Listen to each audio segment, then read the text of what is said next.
Hey guys, welcome back to the channel. So today's pretty exciting actually. I've put together a rather lengthy interview with Jason Williams, the senior producer of 1C Game Studios on the IL-2 Sturmovik brand of products, and the technical producer, Daniel Han Tuseev. This was about 2.5 hours of just absolutely awesome information pertaining to everything from the history of IL to how do they make flight models, what kind of stuff is up and coming. Lots and lots of good stuff. If you like IL-2 Sturmovik, you're going to love this interview. And this interview has been split up into two parts. So without further ado, let's go right into part one. All right, guys, I want to thank you guys for doing an interview with me today for the channel. So I'm sitting here today with Jason Williams, executive producer from 1C Game Studios, and Daniel Han. Is it Tuseev? Yeah. So I pronounced it right. And you are the technical producer. Is that right? Yep. Yep.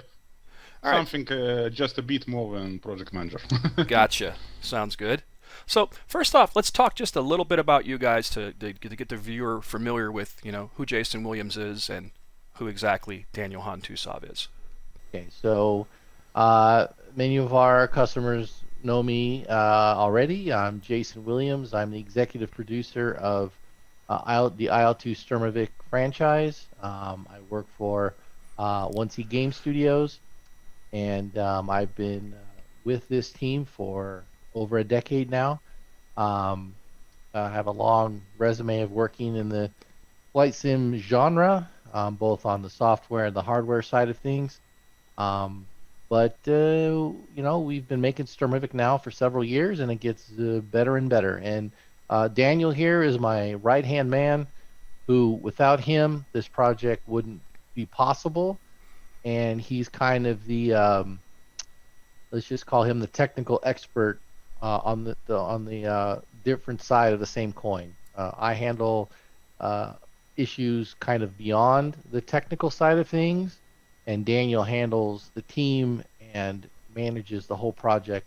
But I'll let him go ahead and give him his own background. So Daniel, tell the lovely people who you are. So hello everyone, I am Daniel Tuseev. So I'm just managing this project from technical side. So what I do scheduling, I do technical descriptions, I do tasks, but what I want to say that everything I do, I can't do without our leads, who are the major part of the brain of our team. So I'm just managing things, and just in some areas I'm doing something by myself. So this is what I'm doing. Gotcha. Sounds good. So to help distinguish where we are today, let's talk about where this began. So my understanding is IL-2 came out somewhere around 2001. And then there was a bunch of products in between to get us where we are with the Great Battles series. Correct. So the history of it is a little complicated, but essentially the original Sturmovik came out almost 20 years ago. It was in development for a number of years by Maddox Games, and an offshoot of that called Red Rocket Games that made Pacific Fighters with the help of an army of contractors, one of which was myself. Then several years went by, and Maddox Games developed Cliffs of Dover, and that was released. What was it? 2011? 2010 or 2011 Yeah. time frame. But it didn't perform that well, and around that, actually, they tried to fix it for a year or two, and then eventually they 1C talked to us about taking over the Sturmovik franchise. Our team at that time was 777 Studios. We had developed Rise of Flight, which was a World War I flight sim, And because we had done such a good job with Rise of Flight, and we had demonstrated that we could build a functional and quality combat flight sim, 1C made a deal with us to take over development of a future Sturmovik franchise. And in 2000, very late 2012 and early 2013, that's exactly what we did, which culminated in the first release in the franchise, which was Battle of Stalingrad. So, whatever happened to Oleg Maddox? He left. He left 1C. I don't know, and I think 2010 or 2011, and went off to go do something else. He left the flight sim industry altogether. Another person was brought in to be the producer of Cliffs of Dover at that point, and that person worked on it until he departed the company at the end of 2012, around about the same time that we took over the franchise. Gotcha. My company, 777 Studios, and myself, the CEO, we weren't involved really in any of those decisions. That's just the way it shook out. But that's what happened. We don't have any contact with Oleg. Of course, everybody who's a fan of Sturmovik wishes him the best. Yep. But we try to carry on the tradition that he initially started in, nearly 20 years ago. And it's been hard to live down that legacy, because the original Sturmovik, especially now after all of the mods and all of the work that's gone into tweaking it behind the scenes, and officially and unofficially over the years, it's got so much content and a lot of good features. It's so playable that for anyone in this genre to try to compete with it, it's not so easy. But we try our best. So yeah. And I've seen even recently. As far as I know, Yeah. Oleg Maddox is very okay now. He is okay with his new business, and we should not Feel we sorry should for not him. be concerned about him. Gotcha. That's good to know. And there's still, I just saw recently something about some new campaign for, I thought, was it Cliffs of Dover or something, this team something or another. Okay, so let me clarify that whole situation. Okay. So in 2011, I'm sorry, in late 2012, when work on Cliffs of Dover ceased, and the final official patch was put out, whose release was actually managed by one of our producers. The decision at 1C was made to stop official development of Cliffs of Dover, but that, of course, didn't please some people in the community. So a group of modders sprung up called Team Fusion, and they did their best, and quite successfully at times, to mod Cliffs of Dover and try to fix certain issues that were still plaguing the title and improve it. And eventually they got to the point where they wanted to add additional content to Cliffs of Dover and continue to make fixes. However, for them to truly make the corrections that they wanted to make, that was really only achievable if they had access to the source content, the source code, source materials, source models, textures, etc. So a few years ago, I approached them about doing just that, and an agreement was signed between Team Fusion and 1C, with 1CGS being the middleman, to give them that opportunity and go from a very talented mod team to a professional company and developer, and allow them to make a commercial product with access to the source code and source materials. And after a couple years of development, they are now very close to the point of releasing their first title, which they hope to turn into a series of titles. This one will be based. This first title will be based in North Africa, and they've been giving regular updates on their Facebook and their social media and the Sturmovik forum as to their progress. Look for an official announcement about the title itself coming here in just a few days. So you'll learn a lot more about it very soon. I've seen a few of those beta posts. That's why I was asking about an Mm-hmm. Africa campaign or something like that. Yeah, So no, and just to be clear, that title is using the Cliffs of Dover engine. It's not using the Great Battles engine, which is what our products are based off. So yep. even though it shares the Sturmovik brand, they're actually two separate uh, engines with two separate franchises. So it's a little confusing, but we felt that this was the best way and the only way to give a wider range of products to the flight sim community because it's difficult to have one team build everything using one engine or only one solution. And this was a way to give the flight sim community or the combat flight sim community more titles to choose from and more ways to play the game. And of course, there will always be comparisons, and there will always be each title will have its quirks and different ways of doing similar things. But we feel, or at least I felt at the time, that this was a way to actually move the genre forward in a cooperative way instead of both an unofficial and official or adversarial way and divide the community between mods and official content, etc. So I'd much rather have everybody working towards one goal, which is making cool flight sims that everybody can purchase and play. Um, and I think that when this Cliffs of Dover North Africa product is released, you will see that this was a good decision for the community. I'm very excited about it. It sounds very cool. And this also kind of leads into my next question.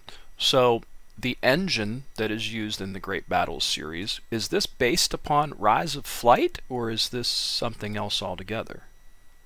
Well, I'll let Daniel address this a little bit from a technical point of view, but safe to say that yes, the origins of the engine, the original engine was called the Digital Nature engine, which powered Rise of Flight. Eventually, we've changed it so much that we've changed the name to the Digital Warfare engine because now we've also introduced the ability to drive and play with tanks. But the engine itself is almost unrecognizable from the Rise of Flight engine. But yes, the original origins of it and how we learned to make an engine does come from Rise of Flight. But I'll let Daniel talk about some of the differences or the evolution of the engine. Daniel. So what I want to say is that even very large companies are unable to develop whole brand new engine, graphics engine and game world engine for some kind of new game. It's always take much time to do this.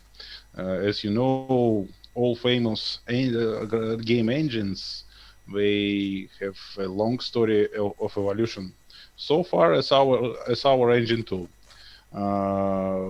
We have started to develop this engine in 2007, yeah, and we have started to do it for Rise of Light. When we have switched to IL-2 development in 2012,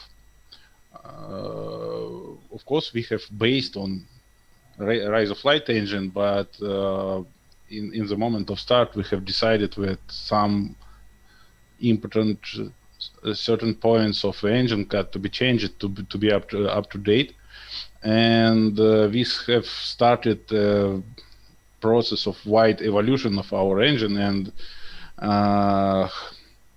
it's like, you know, for example, let's take Toyota Corolla, how it looks like 30 years ago and how it looks like now, or I don't know, who don't like Toyota Corolla, think about BMW M5, for example, I don't know.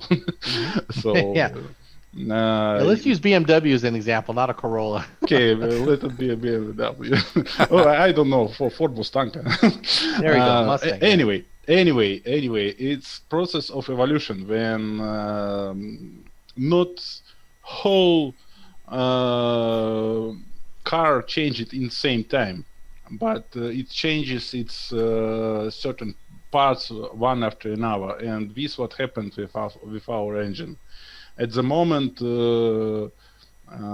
there is only some kind of shadow of original Rise of Flight engine in IL-2. It's mostly it's mostly redesigned already, but yes, of course, in the basic idea of the engine is still there, but realization of most of the parts of the engine have been changed very significantly, including graphics, including flight model, of course, including damage. Only maybe very cool ideas about game world processor, how triggers working, how objects affects one to another. Only this part have remained from Rise of Light because the original idea, which was developed many years ago, was very cool and still working okay. Yeah, yeah. Let me just add that, for instance, even the evolution from IL-2 Sturmovik 1946 to Cliffs of Dover was not a complete, even though some people thought it was not a complete rewrite of every module of that engine.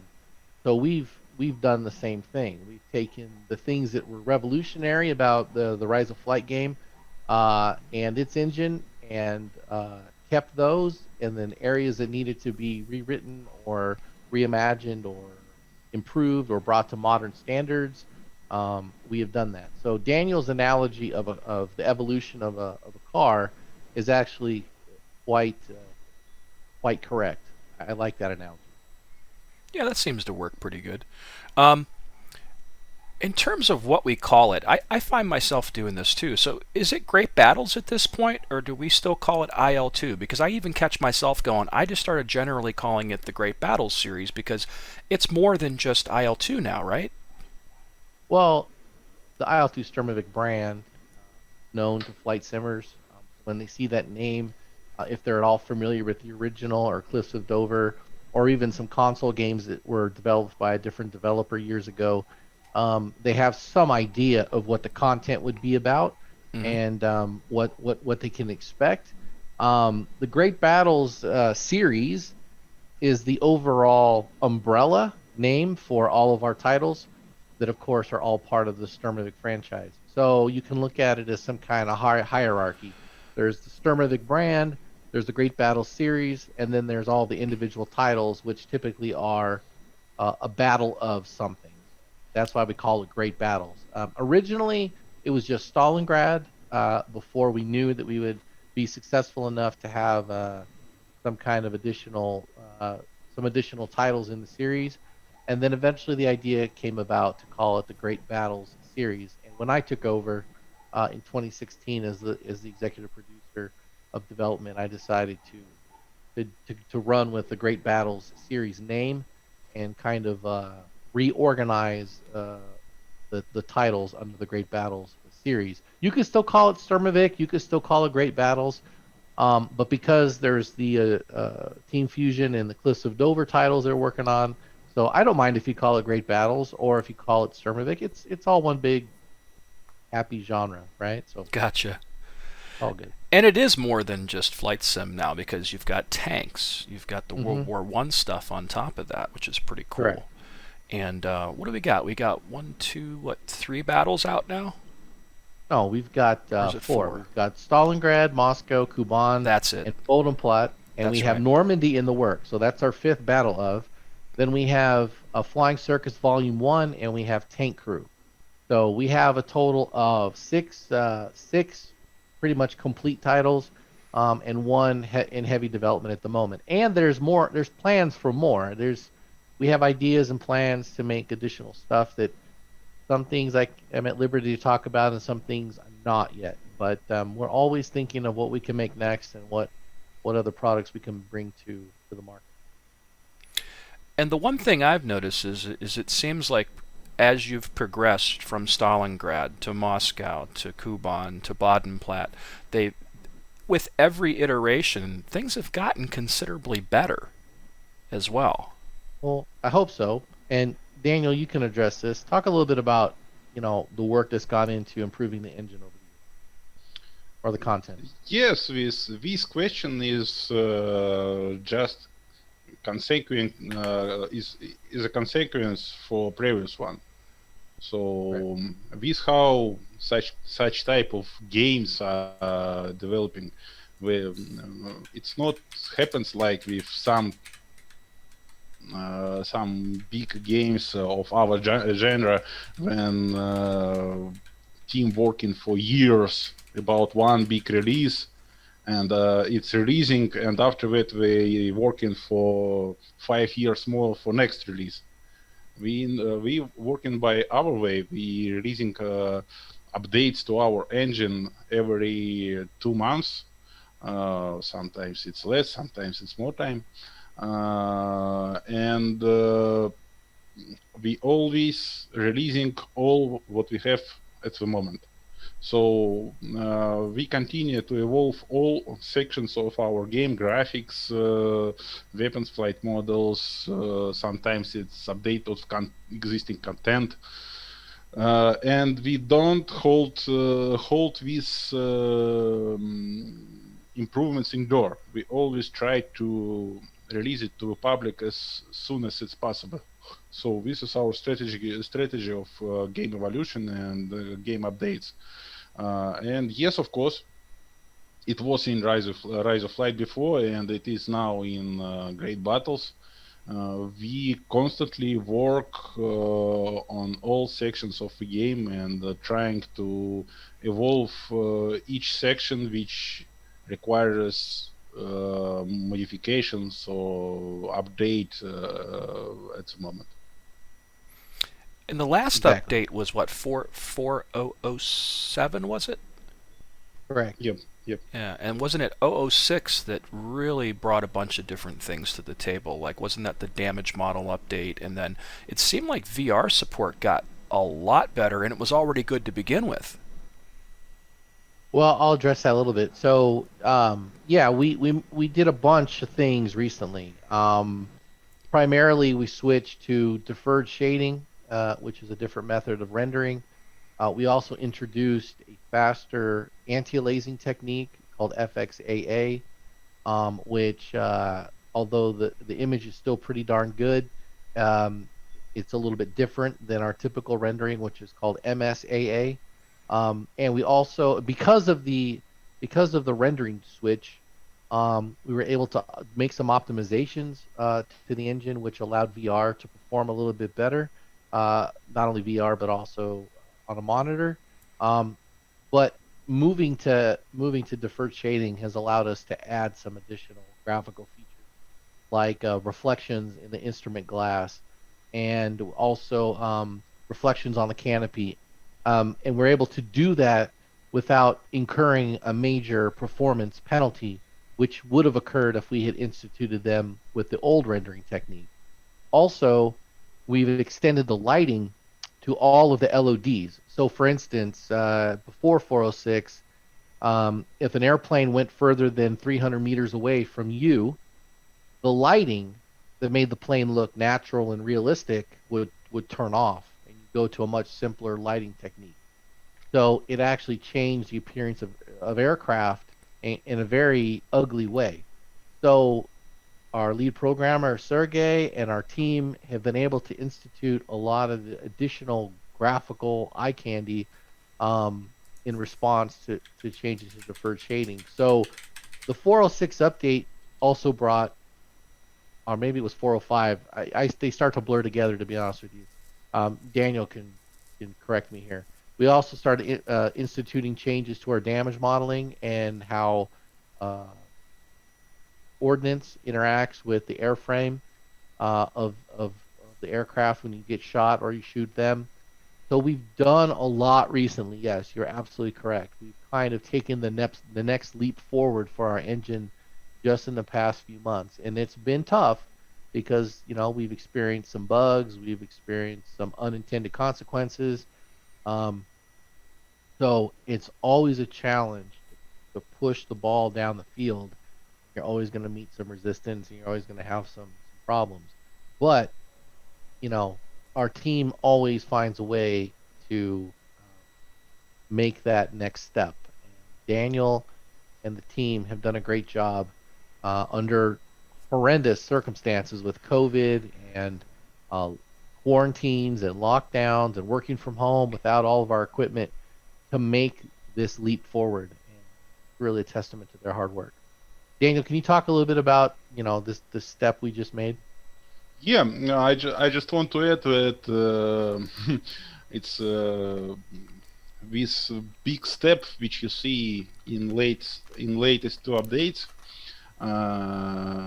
This happens sometimes, and this is a result of some kind of eventual things when you develop several different things in same time. For example, damage model and graphics improvements, and for example, updating textures for airplanes from 2K to 4K, and other improvements. And sometimes it happens that improvements are finished one after another with significant delays, and you see that customers see that evolution happens slightly, so gradually. And in our cases, sometimes it happens when all these changes eventually focus it in time like laser in one point. And this what happened early this year.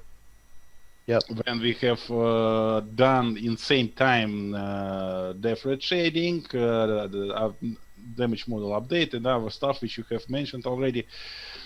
So yes, this spring have looked so much big step in project evolution. But anyway, if you will look at number of improvements per year, not just in 1 month, but per year, you will see that temps of evolution is pretty the same from year to year. Just sometimes it happens gradually by the year, but sometimes it happens like some kind of flashes in spring or in autumn. Yeah, some kind of explosions. Right. Yeah. It's not our, how to say, great idea that we want to do by this way. It just happens by this way because of some kind of interference between different developments. Yeah, we actually prefer to be a gradual approach because it's easier to test and to find bugs and to manage the whole process. But as Daniel pointed out, sometimes there are delays, sometimes we get new personnel, sometimes people leave, and it was just that kind of a happenstance that this spring everything exploded at once. So we're still kind of dealing with the aftershock of that explosion, but everything's under control. But yeah. I think it's been mostly positive for sure because, everywhere I've looked online, everybody's been pretty pleased with it. And like I said, I love IL-2. I've been blown away by it lately. I'm into VR, and I play both in VR and in track IR, both with a 49-inch super ultra wide monitor. Nice. And I don't have a problem either way. You know Cool. what I mean? With other titles, and I won't mention any names, but I think everybody knows who we're talking about. But other titles, when you go Right. into VR, you know what I mean? You want to throw your VR headset. You know what I mean? Well, It's just that bad right now. And yeah, your title blows everything away. well, we appreciate you saying that. A lot of tough decisions have to be made during development to keep a mind on performance. we could have larger textures, we could have more polygons, we could have more detailed terrain, etc. But we try to balance the scene itself and the performance of the scene with the technology that's available to most users. And because of that, we might not be as pretty as some other products out there, but we look good, we perform well, and the overall experience of the user seems to be quite pleasing. Of course, there are areas in which we can improve, and we get feedback from customers all the time. We prefer constructive feedback, not angry rants and calling us names. Yeah, stay off Reddit, you'll But be okay. yeah, it's just our forum alone is enough Right? to put me in a deep depression sometimes. But it's a matter of trying to balance everything, and the team does a great job of that. And over time, we pushed the envelope a little further, whether it's in textures or model making or graphical rendering techniques, etc. And we always try to push a little further. But anytime we push, it's going to take longer to make something. It's going to slow us down, etc. So, we do our best to balance beauty with performance and realism with performance. And I think we do a pretty good job. And honestly, that was what the original Sturmovik was all about. Um, when I took over development in 2016, I wanted to get back to the elements of Sturmovik that made it so popular and kind of follow that template, but at the same time, push the envelope a little further. And that's what I've been trying to do this whole time. And Daniel and the boys have really found, a workflow and a way to make the vision a reality. So it's been good. It's not been easy, but it's been good. Well, I think the thing is too is that the landscape has changed, for flight simulations in general. My history goes all the way back to like the early to mid 90s when things were very different, what was considered a Mm-hmm. flight simulation, Yeah. we have these fond memories of the old microprose sims or some of the stuff that came later like the James or the Novalogic stuff. And you look at that and you look at what we have today, and those weren't really realistic. You know what I mean? We have like this memory of them being so awesome, and they were fun. But I guess my point is that the Stormovik we have today is even different than what the original Stormovik was. It's way more realistic. Your flight models are more realistic. The environment is more realistic. You're tracking the bullets and explosions and whatnot more realistically than what we did 20 years ago too. But the key thing that I've noticed is the Great Battles Sturmovik series in general is far more accessible still, and I think that's one of the most important things that I think a lot of other products miss is being accessible, but Right. fun, And but yeah, realistic. correct. And that's the balance we try to strike. But also, just because something's accessible doesn't necessarily mean that it's bad or that it's not as realistic as maybe some of our competitors. Because I will tell you that we put a lot of effort into making things realistic and trying to get them to perform realistically. Um, Whether it's how the planes operate or how the planes fly or how things get damaged or how things look. So just we try to keep it accessible, but at the same time keep it realistic, and that's a hard balance. That's a hard balance to achieve. But I think we do a pretty good job. Um, but definitely we always like to try to err on the side of realism. Um, uh, just because we know that that's what our customers are typically looking for. We try not to cut corners and be unrealistic if we can all help it. If some kind of other mitigating factor comes into play, we might have to dial something back or not be as realistic as we want to be. But our goal when we start out to make anything is, of course, to be realistic. And over time, things may start off a little unrealistic, and then over time, we might be able to evolve a feature or some content to be more realistic. And that's what Daniel's talking about. We continually work on different areas of the sim to make it more realistic. So we try to strike that balance. But thank you for noticing that it's accessible and fun and pretty easy to get into. Like that. I think so. I do. And again, I find myself, if I want to jump into a World War II plane and have fun, I usually jump over to here. You know what I mean? I Right. do like the other products once in a while because, like we mentioned, there are some things that are prettier in other ways. But I think, and the way I've described it all along is between the two big products that are out there, it's different art styles more than anything. Yeah, different for sure. I think that's the difference. But I'll tell you this, with all the Bodenplatte stuff. And am I pronouncing that right? Bodenplatte? Well, from what I understand, the English way to pronounce it is Bodenplatte. And Bodenplatte. Okay. yeah, but of course, if you're speaking German, I don't know exactly. Or in Russian, how do you say it in Russian, Daniel? In Russian, it's Bodenplatte. Yeah. Okay. I think in German it's something like Bodenplatte.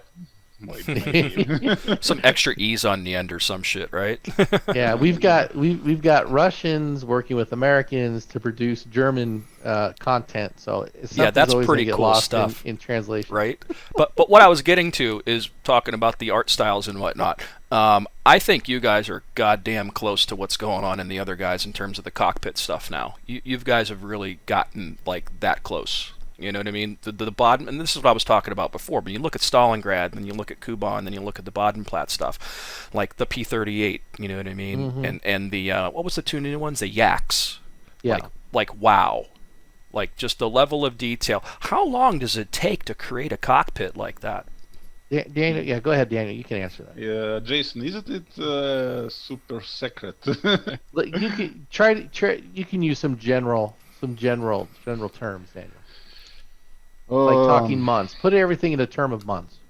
So, if we speak about fighter airplane, which is complex, which complexity is same to Russian airplanes, which have now with all super Western gauges and all with many switches with beauty text on them. The Russian cockpit is pretty simple. When it's around maybe one second, it's around a year to make whole airplane. Oh, wow. Yeah, and it's around a year in our workflow and our standards of development, because as you know, our competitors make this stuff 3 or 4 times longer, and this is our know-how, our trick, how to make these things 3 or 4 times faster and have a quality in some areas the same, and some areas a little bit better, and some areas a little bit simpler. If we talk about cockpit, it take about maybe from 1/3 to a half of development.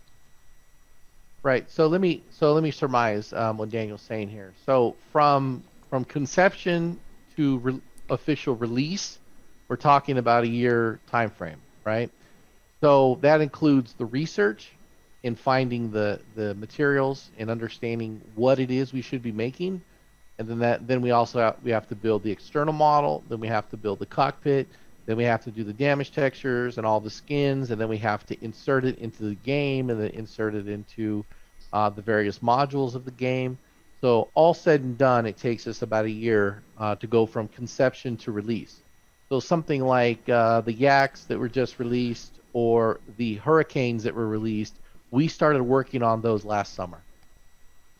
Wow. But like Daniel said, we could spend 3 or 4 years working on these planes, Sure. and really build every single nut and bolt, and do tons and tons and tons of research. And but we choose to release planes on a faster clip and still trying to make them to a very high level of detail. So what Daniel says is correct. So you can compare that to whoever our competitors are, who have more money and bigger teams and have a different business model than we do. And you can see that what we produce is still pretty awesome.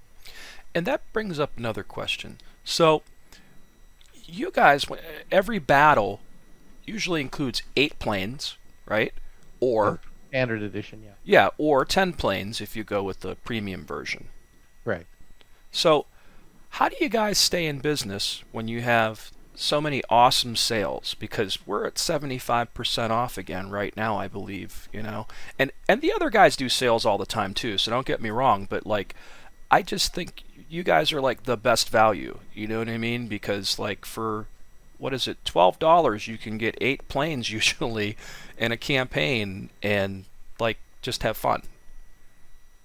Well, I don't want to give away all of our secrets since, as Daniel mentioned, about the timelines, but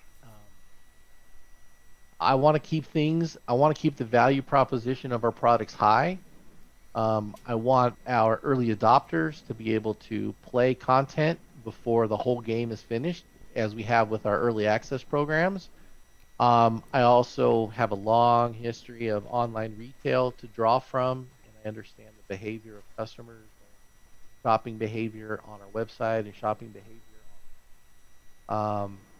And I try to have an option for everybody. Um, People who want to play the early access stuff, I want to give them an option. People who want to pre-order the product because they and pay a higher price because they support what we're doing and they want us to be as profitable as possible. There are also bargain shoppers on Steam and on our website that don't want to pay a whole lot and they're looking for that value. I also want to bring in more customers into the hobby.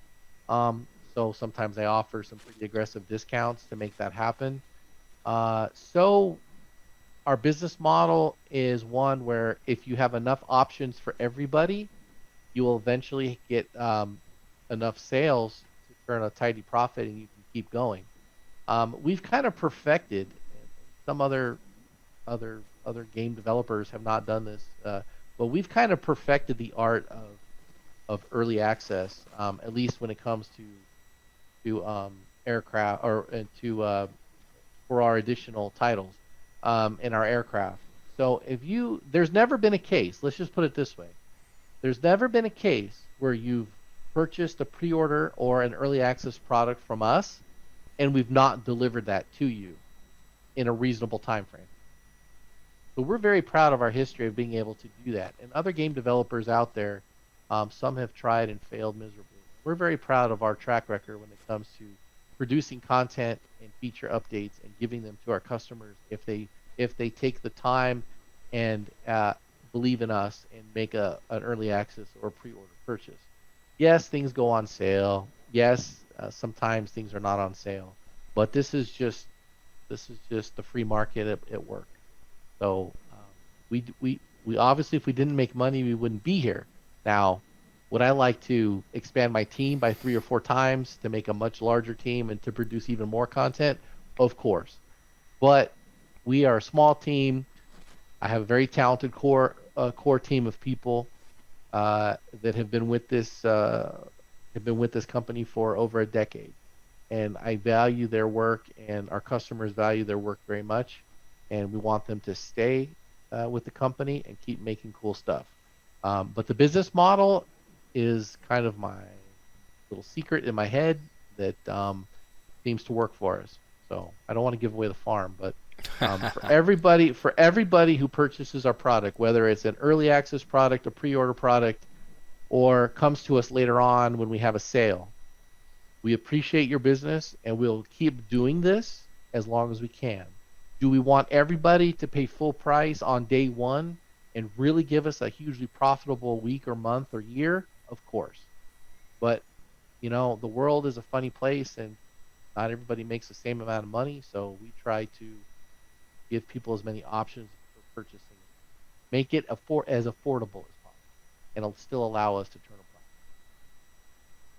profit. That's a long-winded answer, I know, but I was trying to answer your question without being too specific because honestly, there's some kind of yeah, there's a special sauce in there that I don't want to really. It's definitely the Uh, best value, I would say. Yeah. Well, thank you for that, Yep. Daniel. I can open some little secret which I think not achievable by our competitors, so I don't think it will hurt us too much. If Jason will allow me. Okay, go ahead. So I get fired, you're fired too. so And I get to break the news. How awesome. yeah, so maybe one not the main, but one of the keys that we still on the float and still flanking forward in our way of evolution is that we don't drop aside our existing projects. We always updating all our projects when we do update of our engine for new project. For example, we do something for Correct. Normandy. It's also affecting all our existing projects, starting from Battle of Stalingrad through Moscow, Kuban, Bodenplatte, Tank Crew, and Flying Circus. And we will continue to do this years ahead while we still working in this game world. And this allow us to keep our existing projects interesting for customers. And this is not only about technologies, but about content too, because, for example, Stalingrad map itself was have a great redesign of texturing before, and this was delivered to our customers for free. And new customers, when we came to the project, see that landscape texturing in Stalingrad is on the level of our modern projects. The same is happens with airplane texturing, for example. We have started in 2012 from 2K texture standard, and now we are updating our textures to 4K standard, and it's already almost finished for Stalingrad, and many planes of Moscow are already done to the new standard of external texturing.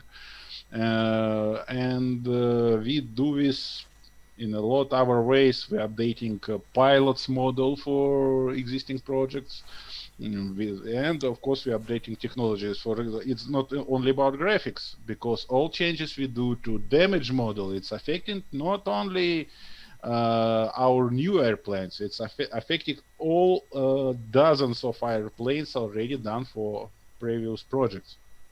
Yeah, And so the the guy same, that bought Stalingrad back in 2013 takes advantage of the new rendering, the new VR Correct. improvements, everything. That's the cool part. yes, Yeah. yes, weapon systems, AI improvements, ground vehicles, logic improvements, all everything. So all changes we do for new projects are affecting previous projects, and this is the hack how to keep our existing projects interesting to everyone That's correct.